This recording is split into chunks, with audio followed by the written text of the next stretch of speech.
Hello, folks. I'm going to make us big. G'day. Hello.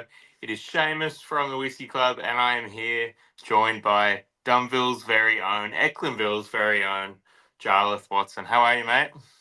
Hey, Seamus, all good. How's you? Good. It's good to see you, mate. It feels like not long ago we were sharing many pints of Guinness, although I'll have to be honest, I don't know if I'm good on the details on that. I have absolutely no memory of that night. What you're talking about? Seamus, that was a few years ago. We ended up in Madden's, which is Oh, a absolutely cracking traditional Irish pub. Some of the guys on here will know it. In the centre of Belfast, it's a sort of second home for Dunville's in Belfast, and we had a cracking night. I Yeah. couldn't agree more. And yeah, the two times I've been to Madden's, one was being convinced to work with Dunville's by your Seamus, who showed me a night that I could never forget, and yet managed to. And then the second time was celebrating what was an incredible Whiskey of the Month release with the Dunville Cigar Malt back in Yeah. 2025. I And think I left you guys at midnight and just said to Seamus and Stephen, just please don't break him. I think they tried. and they didn't adhere to that at all. It No. was a fantastic evening of whiskey and Guinness, as it should be. But look, Charlotte, this is a really fun stream because if you're not aware, we're speaking to the entire Australian Whisky of the Club, and we're also speaking to the New Zealand branches of the Whisky Club, because for the Australians on the call, they'll remember the Whisky of the Month, the cigar malt, 13-year age statement, some crazy overaged old stock in it. Well, for the New Zealand folks, they may have never heard of Dunville's at all. So, I mean, at this point, Jarlath, it seems like a great opportunity for you to tell a little bit of what makes these bottles so special. Yeah, okay. So I guess very briefly, Dunville's is an old Belfast brand that dates back to 1808. And at one stage, Dunville's and Royal Irish Distillery, whenever Irish whiskey was the largest whiskey industry in the world, Dunville's was the largest distillery in Ireland. And Dunville's was pretty much the biggest whiskey brand in the world, going back to the turn of the 20th century, early 1900s, late 1800s. Dunville's was just massive. It was a monolith in world whiskey. Like a lot of what happened with Irish whiskey, Dunville's and Royal Irish fell silent in 1936. And the only place you would buy Dunville's was at auction for 80 years. We built our distillery early 2000s, and we revived the Dunville's brand. So we revived Dunville's in 2012. We launched our PX10 and PX12, I think, back then. And ever since, we have went from strength to strength with Dunville's. Bringing back an old brand, we were always very aware of being able to, we didn't want to stand accused of profiteering on an old historic Belfast brand. So we overcompensated from day one with the quality of liquid that we put out. And I think that's been evidenced in the last sort of 15 years with the Irish Whisky Award and World Whisky Awards and just a general fan base that we have, around the world. So in a nutshell, it's an Irish single malt that's double distilled. Dunville's is exceptional sherry finishes. And it's exceptional sherry finish after exceptional sherry finish after exceptional sherry finish. We don't compromise on what we put out. And we try and differentiate. We don't talk about sherry. We talk about PX, Pedro Jimenez. We talk about Palo Hurtado. We talk about Oloroso. We talk about Moscatel. We talk about the different sherry types and what those different sherry types bring to the same single malt. And we try and put out expressions that have the differentials between them and different depth of flavors, and really try and celebrate those individual sherry types. It's such an incredible, I think, revival job that you've done, because some of the liquid that you've delivered over the years has just been so incredible. And I think for anyone who hasn't heard of Dunville's, just while we're talking in the background, just have a little Google of every award that these folks have picked up and the secondary price on some of these single casks, because it's absolutely insane. And that was certainly my first introduction to the name Dunville's was through local Irish whiskey lovers just being absolutely obsessed with this whiskey, and it being like traded around like a black market good here in Australia because it was just so hard to get your hands on. And then luckily, I mean, we were connected through one of those Irish whiskey lovers down here in Tasmania, and finally started working together. But what I'm not remembering to say is all of the folks watching along, there will be some massive Dunville's fans watching along. So please do send us your questions, because Jarlath is absolutely the right person to ask them to. Now, Jarlath, you have, in my opinion, maybe the best version of a whiskey job I've ever come across, because you're not only the whiskey maker, right? I mean, you answer to no one. Yeah, so I guess just through the fact that whenever we built the distillery, there was only two of us. You know, there was Shane and myself, and then we brought on, you know, different people, and you know, Peter's still with us, Graham was here and gone, Niall's come in. So, you know, I have sort of developed a dual role as I'm head of finance, so I'm the finance director of the company, and I literally, you know, do all that work, and then at the same time, I'm probably, you know. So I'm head of whiskey, and what that means really is I'm not at the stage anymore where I'm getting my hands dirty, you know, filling casks and disgorging casks or distilling. I never did distill, but it's more that general, you know, setting the direction, you know, education, fitting in, you know, making sure, you know, getting all the staff on the same page, bringing them into the Dunville's fold, making sure they understand what Dunville's is, what makes Dunville special, and what we have to achieve with every release. And as well as that, just, you know, I guess, I mean, if you look at, you know, a lot of the great, I'm not saying I'm a great master blender, but a lot of the great master blenders started off in a finance role, but it is just spreadsheets and managing casks. You know, I mean, Billy Leighton of Middleton being the ultimate example. You know, I mean, so there is actually, there's a crossover of skills there, you know, once you delve deep into it, you know, but you have to have a passion for whiskey. And, you know, I mean, the one, you know, the guys in Dunville's, and, you know, Stephen and Seamus and Niall and everybody else. And the one thing we do have is just an unbridled passion for putting out big sherry finish whiskies, you know, and then with the old Trumber side, you know, bringing, you know, pot still and port into that too, you know. So yeah, I'm really lucky that that I get to do my day job and then get to indulge my passions, you know, through that head of whiskey role. And it is just, I mean, it's, you know, I mean, it's a once in a lifetime opportunity. And, you know, you do count yourself, you do look back, and you don't get a chance very often to look back, because you're constantly looking forward in this business, you know. But I mean, we have, it's, the role has taken us to some pretty cool places and met some pretty cool people and had some pretty cool experiences, you know. So yeah, it's a nice role to have. Absolutely. Love this from David Watson. Hey, David. I couldn't agree more. I think it's such a joy to work with you guys, because you do kind of know what you're working with. And I find so often when working on these whiskies, and I mean, there's a whole sample wall behind me, but sometimes you're not talking to someone who is a genuine whiskey geek. And for everyone watching along, we are going to talk about two 14-year-old single casks and one 24-year-old single cask that are all absolutely incredible. But I am just laying the foundation for anyone who maybe missed out on the cigar malt or hasn't seen us speak before. But you folks were genuine whiskey geeks, and this is what I loved. I mean, when we were speaking about your whiskey inspirations, you mentioned like 70s Glendronach, 90s Glendronach, 90s Macallan, like Redbreast, of course, like big, rich, monstrous old school geeky sherry casks, right? Yeah, and I think that's one of the things that set us apart in Irish whiskey, that we never really looked to Ireland for our influences. We grew up probably drinking, you know, Redbreast aside, Redbreast, we're all Redbreast fanatics, as you know, and rightly so. But, you know, we grew up, I mean, it was 80s Macallan, it was those 92, 93, 94 casks, Glendronach single casks.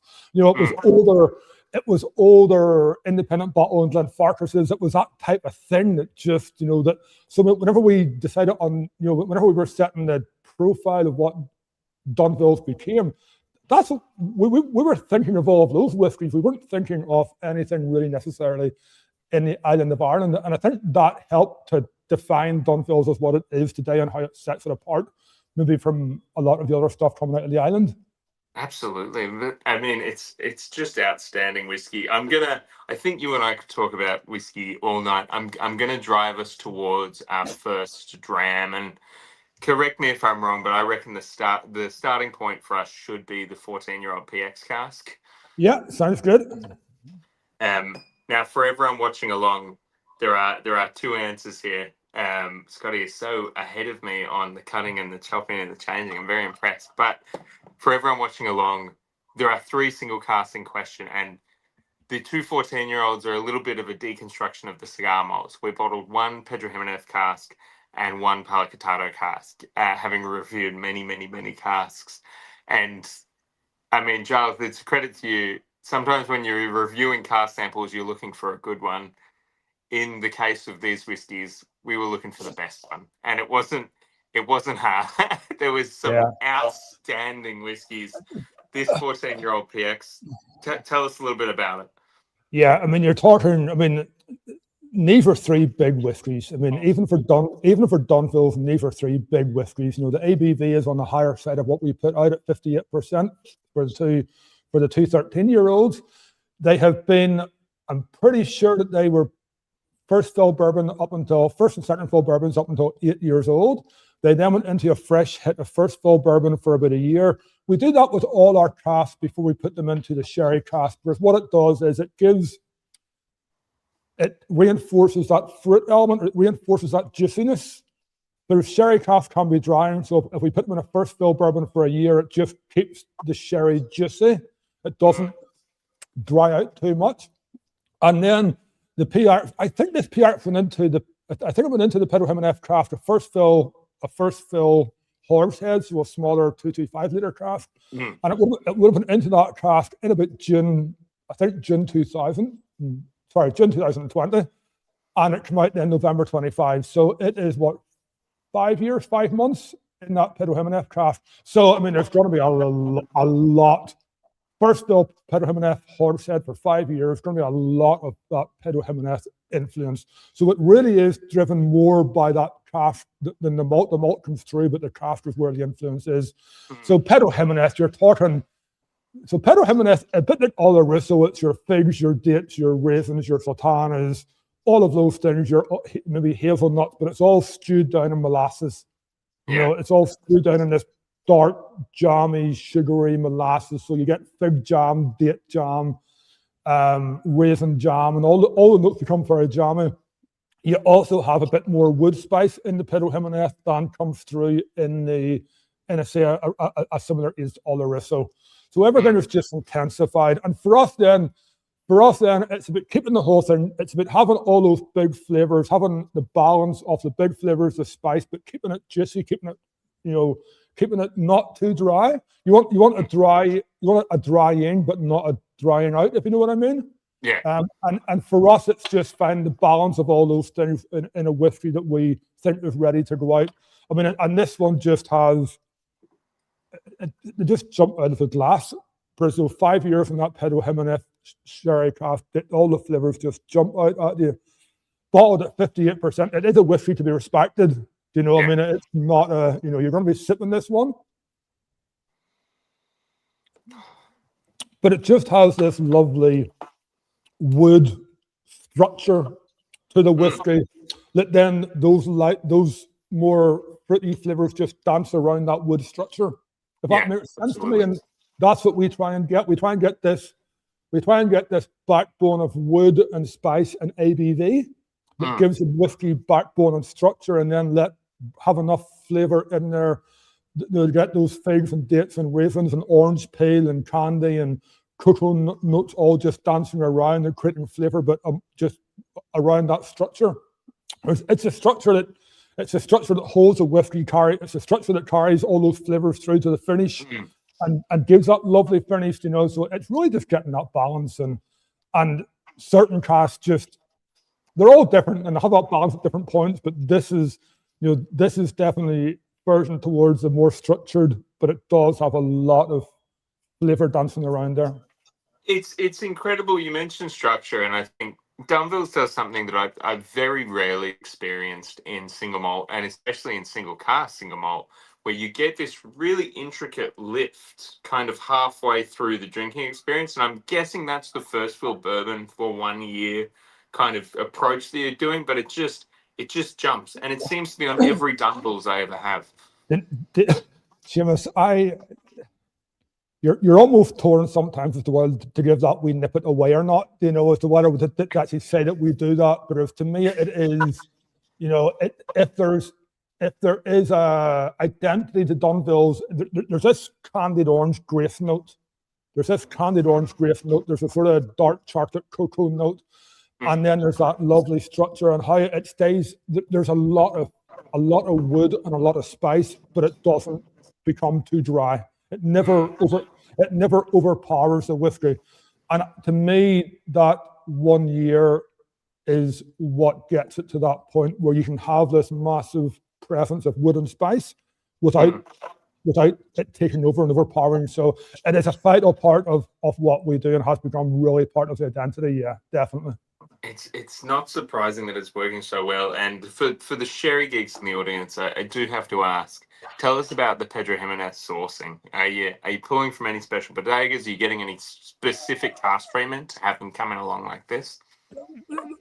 Yes and no. We're working with 2 or 3 bodegas, Josie Martin and different ones like that. But it is more, in truth, whenever we were sort of,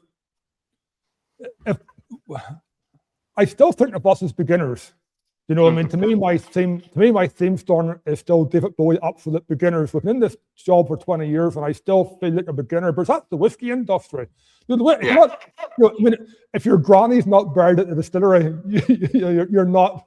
You know, you're still a beginner. You know.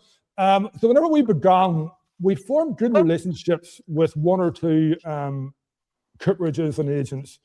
And from the very, very start, we insisted upon only the best craft. And it started off like, you know, sending 50% of them back and just saying, you know, and then we got to the point where they would just send, we got to the point where we were able to define what a Dunville's cask is and more importantly, what a Dunville's cask is not. And in truth, you know, 15 years later, we haven't went to source. We're still working with the same agents and cooperage to source those casks for us, because they have got an absolute clarity and definition of what we want.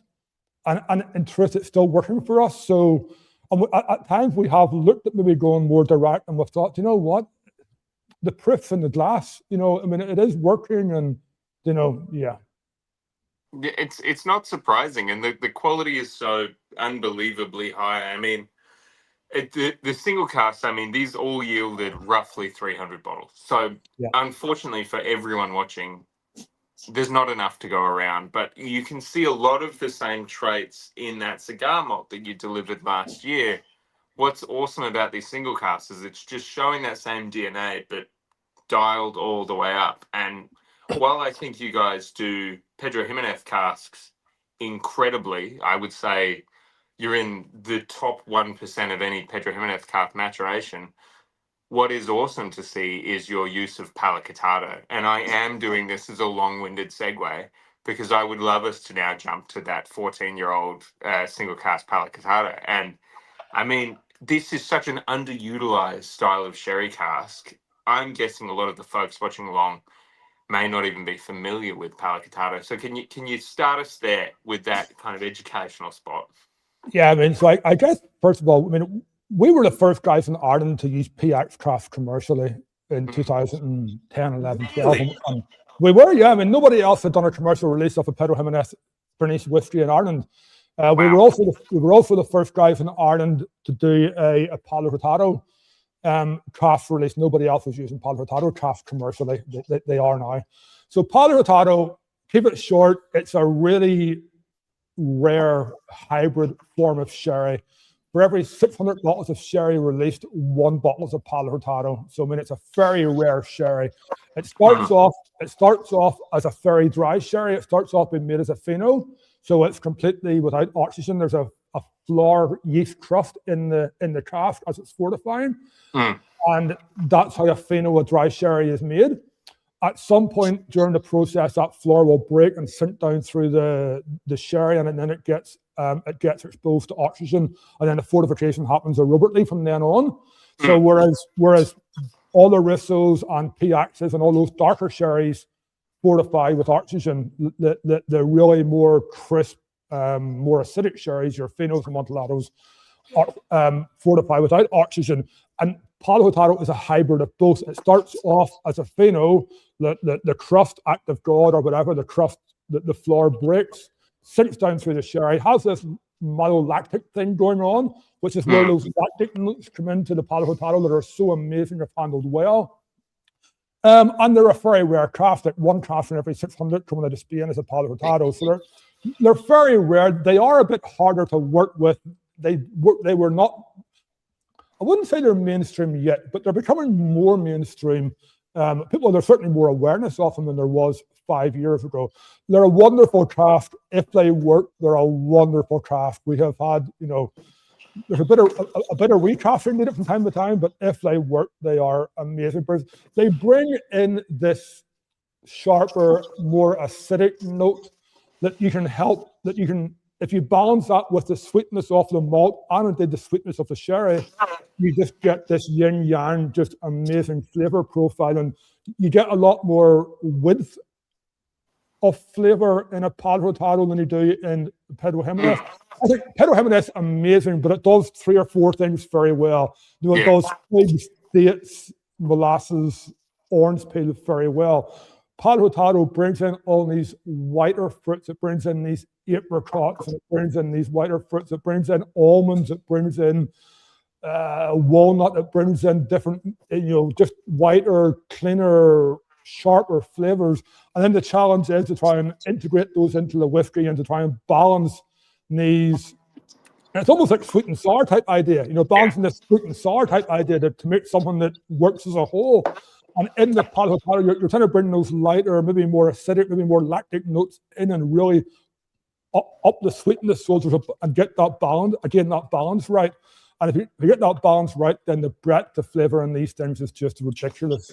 On a 13, 14-year-old, 10-year-old, it comes across more as a lactic note. In the older ones, the 21s, 23s, 25, that turns to tobacco, and you get this just a drench of sweet rolling tobacco in them, that are just phenomenal as well. So absolutely amazing craft to use, but you do need a bit more restraint with them. Now I have to be honest. I was doing a little bit of stage crafting going, I've got my 3 dram glasses here, which is true. We're dramming on all 3 of these, but I actually took the 14-year-old Palo Hurtado home with me already, which means it's not in the lab. But I wanted to make sure I could still drink a Palo Hurtado with you because when I took the 14-year-old Palo Hurtado single cask with me because it's so good. But it's funny that you mentioned the 25-year-old Palo Hurtado because that's what I'm drinking. And you're right, it does evolve into that old tobacco.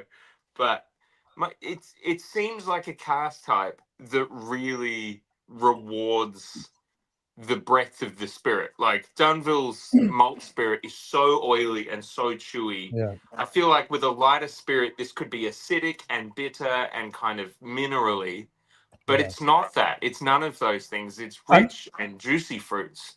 I mean, I guess the one thing Dunville's always give our whiskies is time. We never rush anything out. We just don't do 6 month or 1 year sherry finishes. 3, 4, 5, 6, 7, 8, 9 year. That 25-year-old will be pushing on 9 years in that Palo Hurtado sherry craft. And I think that's because that the head of whiskey is a finance director. So he's not pushing to get cash out the door before they're ready. The quality argument always wins, well, to date anyway. But the one thing that those PC crafts, those Palo Hurtado crafts, they give the breadth of flavor, a width of flavor very quick. But then if you can build a depth of flavor, if you can get that width and that depth of flavor, then you have a whiskey that's just so much bigger than a lot of whiskeys out there. And that depth does come with time. So this is 5 years, 6 months in that PC, in that Palo Hurtado craft. And what that does is just, you drink this, and what I notice is that yin yang, that sort of sharper lactic, almost like a Greek natural yogurt note, that high note, it's there, but it balances with the sweetness of the sherry, but it balances right the way through to the end of the finish. I mean, if you taste this whiskey, the notes are there, and they just carry and hold right the way through. 100%. And that's the one thing that surprised me about this particular craft was how well that lighter sort of that Palo Hurtado specific note that I would refer to holds right the way through, right through the finish. Even with that higher alcohol and that higher spice, and that's that depth of flavor from just giving it 5.5 years in the craft. I completely agree, and it's the reason that we fell in love with the cask on this side. For me, it's that malolactic. It almost smells like burnt gunpowder. Yeah. It's got that kind of red, juicy fruit wine gum flavor. But you're right, it's there from start to finish, and there is that quintessential Dunville's lift halfway through that really makes it spread across the palate. Yeah, and that lift halfway through, it's always backed up. It's always backed up by that like candied orange peel note, that comes in and just freshens the whole thing up. 100%. It's an awesome whiskey. I've got a question here from Tom Savage about distillate. Obviously, Dunville's, at least the whiskies in front of us, we're looking at double distilled, but why is it that we've gone double distilled rather than the typical triple distilled Irish style? Bearing in mind, Tom, we haven't sent these bottles to New Zealand yet. They arrive in the next few weeks. They're stuck in freight, but this is a great question to do you want the half-hour answer or the 30-second answer? I'll take somewhere in between. Yeah, there's probably two reasons for that, Seamus. One, that's what we were exposed to growing up, and that our whiskey experience was Glenfarclas, it was Macallan, it was Glendronach, it was Brora and Clynleash. It was my whiskey heroes were Brora, Clynleash, our early Macallan, Glendronach, independent bottling, Glenfarclas as Tom Dews, those types of whiskies, Murtlocks, and that's Redbreast obviously, but I mean, for every Redbreast I had 10 heroes in Scotland. So double distilled, and where we are in Ireland, we're actually up on the northeast coast. We're closer to Ardbeg or Springbank than we are to Dublin by geography. Do you know? I mean, so doing double distilled, doing triple distilled was never even a consideration for us. But also, I have this theory that the reason, if you go to, and very quickly, if you go to Scotland, if you go to Glenmorangie, Glenfiddich, and the 14 minute team, if Scotland wanted to increase capacity, they added more stills. So they kept the still the same size and added more stills. If Ireland wanted to increase capacity, they built bigger stills. So if you go to Middleton, you'll see the largest still ever made, like 60,000 gallons or whatever it was. I mean, just this monster of a still. Whereas if you go to Glenfiddich or Glenmorangie, you'll just see 16 stills, all the same size in a row. So Scotland added capacity by adding more stills. Ireland added capacity by making larger stills. As you make larger stills, you just lose that nuance. You lose that capacity to dial in nuance. So I think that the third distillation came from the necessity from having larger stills. I could be wrong, but this is my theory in this. At Dunville, we use a 6,000 litre still and a 4,000 litre still. We don't, we're small stills. We don't have a necessity to have a third distillation. And to me, we grew up with, two distillations is just, that was our experience with whiskey. So yeah, if I answered it in two different ways. Yeah, no, that's great answer, and really, really appreciate it. I think it's true, and it's a benefit of the fact that in this geography we don't actually have to make whiskey like our neighbours, and I think Dunville's has done a great job of that. We're going to jump to the 24-year-old very shortly, but while we're on the Dunville's DNA, and this is a little bit of a long question, it's even cut off by it. But basically, preamble, Dunville's was once one of the most recognisable Irish whiskey brands before the collapse. What's the one element of the original Dunville's DNA that you've deliberately refused to modernise or compromise in the revival, even if it made things harder commercially? The probably more the bottles and the image in truth than the liquid. People's taste has moved on in 100 years. We're not eating and drinking the same thing. So we never actually tried to replicate, and this is the same with Old Trumber, which fell away in the 50s. We never tried to replicate what was being made in the 1950s with Old Trumber or 1930s with Dunville. What we tried to imagine was if Royal Irish or Old Trumber had not have fell silent, what would they be producing now? What would the contemporary Old Trumber or Dunvilles be? And that's where we jumped in and tried to make Dunville's what it would be today. So that was our approach with the liquid, but certainly on the imagery and on the labeling side, on the bottling side, it was really important for us that there had to be a direct and sustained link with the imagery and the branding and the labeling between the old Dunvilles and the new Dunvilles, because that gave it an inherent link, an inherent connection, and a respect, just respecting the old brand. So certainly we looked at cask influence, we looked at liquid type and cask influence. Dunvilles was big on the old world sherries. Old Trumber was sort of 2/3 port, 1/3 sherry. And we replicated that and made spirit that would respond to that. But if there was one thing that was sacred, it was probably more the labeling and the wording and the way we spoke about it rather than maybe the spirit itself, if that makes sense.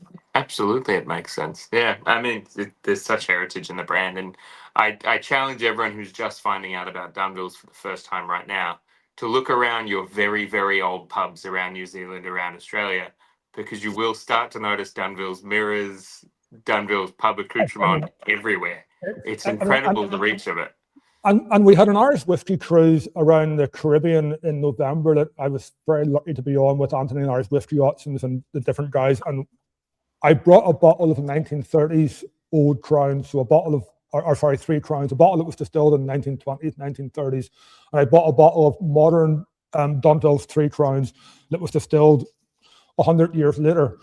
Same label, same bottle, same idea, blend, sherry finish. So we opened the 100-year-old bottle on the cruise, and then we opened the modern bottle, and we've done a side-by-side comparison. And in fairness, what an experience to have opening a 100-year-old bottle of whiskey, having it so fresh and so lovely. Like, in fairness, there was, there was a lot of similarities. So I mean, I am pleased that whenever I open the old bottles, I can see a connection in the liquid as well, and that is something that we do and really enjoy doing from time to time. Yeah, that's awesome. And I'm very envious. Next time I'm around, that's absolutely what I'm doing. We're about to jump into the 24-year-old. And I mean, just to preface it, this single cask won Best Irish Cask Strength Whiskey from the Irish Whiskey Awards before it was even released. I mean, I'm not surprised because it's absolutely incredible. But as we lead into it, I've got a great question here from Liam Collier. Jarlath, do you have a distinct memory of the moment that you knew the 24-year-old expression was special? Was it a normal day, or was it like finding a 4-leaf clover? I mean, Liam. So we were lucky that we laid down a lot of niche crafts in 2015-16. We probably laid down 50, 60 of niche crafts in a mixture of Oloroso, Padre Hurtado, and Pedro Jimenez. And the gods must have been shining on us that year because, I mean, without fail, those casks have been exceptional. They fit into the PC21 core release that has won the overall best whiskey in Ireland 3 of the last 4 years. They feed into all these older PX, PC, and Oloroso single casks that just win everything they put in. There is certain casks in there that are single casks and certain casks that for different reasons we put into the core release that manages to, we can put casks that are too spicy, casks that are not spicy enough, too fruity, and not fruity enough, and we can get a balance there for a great whiskey.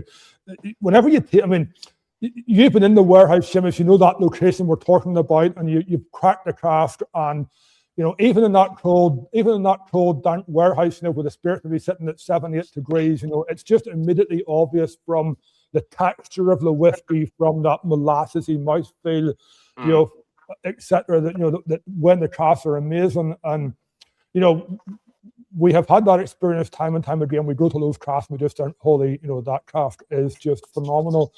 Yeah. I'm delighted that they're getting to this 24-year-old and they're still holding well. They're not becoming overly wooded or overly spiced.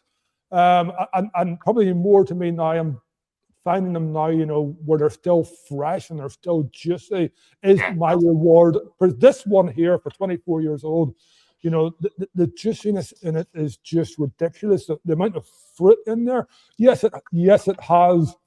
It has real molasses stewed down figs, dates, raisins, in jam, that type of idea, and it has that spice, but it's just such a fresh, juicy, fruity, massive hit. It's so good. Like, look, obviously bias, but it's so good. Yeah. And in this one, the one, and I love the single casks that have an interesting note. I don't know if anybody else gets it, but I get just right in the center of the palate, I get this very slightly medicinal note. Yeah. In this one, and it's not, and it's a note that's maybe in 5% of our casks, and this one does it. This one does it very well. So if there was a reason that this was a single cask, it was just that note just comes out and teases you enough to tell you that it's there, and it works really well and just makes that mid palate really interesting through to the finish. Yeah, and then those more traditional notes just come through. So if there was one thing that was probably the note in this one that really stood out for me. Absolutely, completely agree. And in those single casks, you're trying to differentiate between your single cask releases. So you have to find a note in each of them that sets it apart and differentiates it and makes it individual. And I mean, this will be the oldest PX cask that you guys have ever released, right?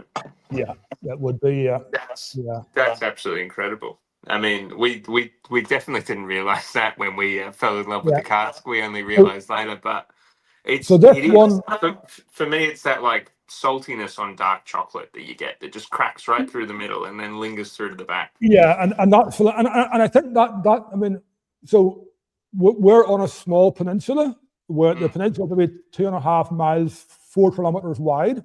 We have salt water. We have salt water on 3 sides. Our warehouse doors are open a lot more than they're closed. It used to annoy me a lot. Now I think it's part of our DNA. But certainly that salinity, I mean, this has been in that warehouse now for 10 years. It's been 6 years in that, 6 years and 1 month in that PX craft. And certainly that salt air blowing across the peninsula for 6 years or 10 years, it's bound to influence, it's bound to seep into the wood and influence the craft. And yes, you absolutely are picking up this really clean salinity on that whiskey also. It's absolutely incredible. And just to make sure it shouts back to your whiskey making inspirations, I should tell you that on Friday night, this whiskey was in a lineup against a 1987 Sherry Cask Mortlock, a 1992 single cask Glendronach, and a 1988 single cask Glenfarclas. And it wiped the floor with them. Yeah. It won the night easily. In fairness, I mean, that is my home lineup. That is, I mean, it's, Seamus, I mean, it's, we always had this ethos from day one. Our ethos from day one was that if we put out a whiskey, we have to be able to walk into any room in the world and put that whiskey on a table of its peers. So if it's a 24-year-old single malt PX, or if it's a 10-year-old, a 7-year blend, we have to walk in, put it on that table of its peers, and it has to stand out, and it has to be absolutely deserving of its place on that table. And if we think that it's not, it doesn't go out. And that has been, so we, and this is where knowing all those whiskies plays a real benefit. I always told Seamus when he came on board, it's not good enough to understand Dunvilles. It's not good enough to understand Irish whiskey. You have to understand Scotch bourbon, Australian, Canadian, Japanese. You have to understand the wider whiskey picture. You have to understand, you'll not understand what Dunville's is and its place in the world until you understand not just Irish, but the world. And therefore, and if we can work in and put it on a table and say that's our expression, and it was worthy of its place on that table, that's been our ethos for 15 years now, in a nutshell. I think you've bottled that ethos wonderfully in these 3 casks, and I'm gonna jump to teasing what's ahead. But before I do, I should just make sure I plug for any Australians watching along, going, "Damn, how did I miss that cask drop?" Unsurprisingly, it dropped about 2 weeks ago. There are still a handful of each of the bottles online right now. I believe Scott and the team have put them up while we've been talking, so have a look because they are incredibly special. And for everyone in New Zealand who's watching along, they're trapped on a boat and we're desperately trying to get them to you as quickly as possible. Again, only a handful are headed there, but when they do arrive. It's 9:42 a.m. here in Ireland, and I'm really struggling. I've got 3 glasses in front of me, and these are just, yeah. I'm struggling not to finish these. Especially that 24, it just draws you in. It's just got the again, just the amount of juiciness and flavour in there, and those lighter flavours around that. Yeah, lovely. Yeah, absolutely. And look, for everyone watching along who's a Dunville's fan, very happy to say that behind the scenes of all of these virtual tastings, we are working on things. I mean, whether it be with the Ecklandville distillate that's coming out of those stills behind you there, Jarlath, or more from Dunville's, it would be safe to say on our end that there is still an incredible demand for whiskey on this side of the planet. On your end, is there anything that you maybe want to tease as ideas or things that are brewing? This is dangerous. I could get you in trouble here. Well, I mean, obviously on our pot still side, we released our own pot still last year. It's sitting in the warehouse at 10, 11 years old. We released a 7-year-old last year, a couple of releases. We're heading towards a 10-year-old. It's going to be pretty special. And it is something that we've obviously, had discussions, maybe doing a pot still expression at some point. On the Dunville side, we've done a few muscatel releases last year that really surprised me. I mean, one particularly that was just a 10-year-old that was just way beyond its years. So we're leaning a bit more into muscatel and a few different sherry casks that we haven't worked with before. We're continuing to learn more of this. I mean, the Whisky Club has become, it's become an important part of what we do here now. I mean, any discussions we have here about future plans, you guys will always be in that discussion, because it's just a phenomenal channel and partner for us to tell our story, to get exposure, and to get whiskey into the right people's hands. Do you know what I mean? So it's a big part of our discussions now with Stephen, Seamus, Niall, Peter. Everybody's completely bought into the partnership, and it really just is. Guys, I mean, it's just pointing us in a direction, or let's have a few more discussions. But we have, I mean, there's a few things we're working on.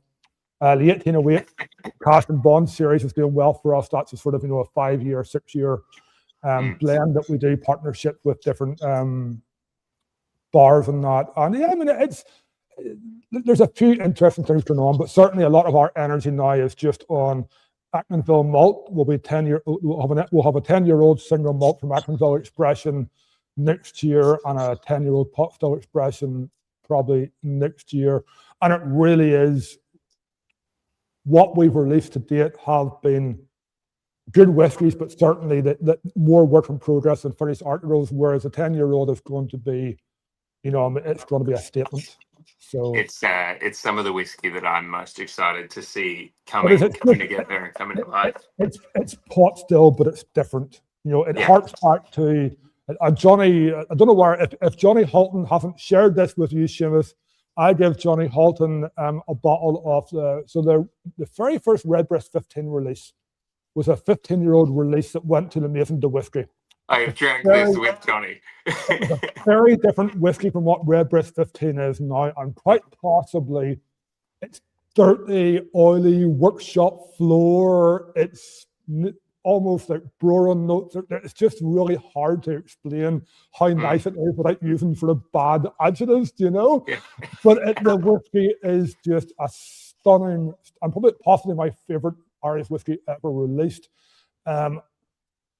And I can see some of those notes in our 10-year-old pot still, you know what I mean? So the pot still is a very different pot still from what people know as Irish pot still, but it's going to redefine and it's going to widen the category and it's going to have a real impact in the same way as, you know, so yeah, that's a big part of what we're doing now, is just trying to nail that one.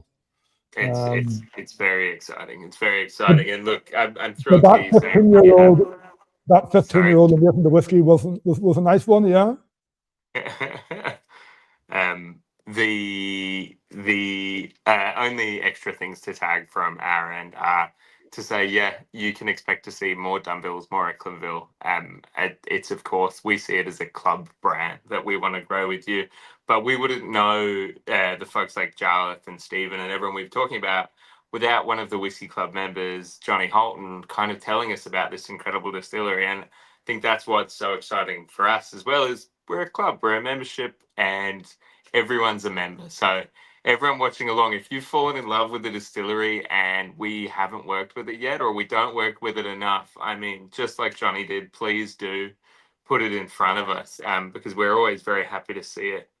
For everyone else who's watching along, teasing for the Australian folks, Scotty has just nudged me that there are a few more tickets to the Newcastle event in New South Wales. Scotty, I believe, will be bringing along one of these bottles for everyone to taste if they haven't already gotten one.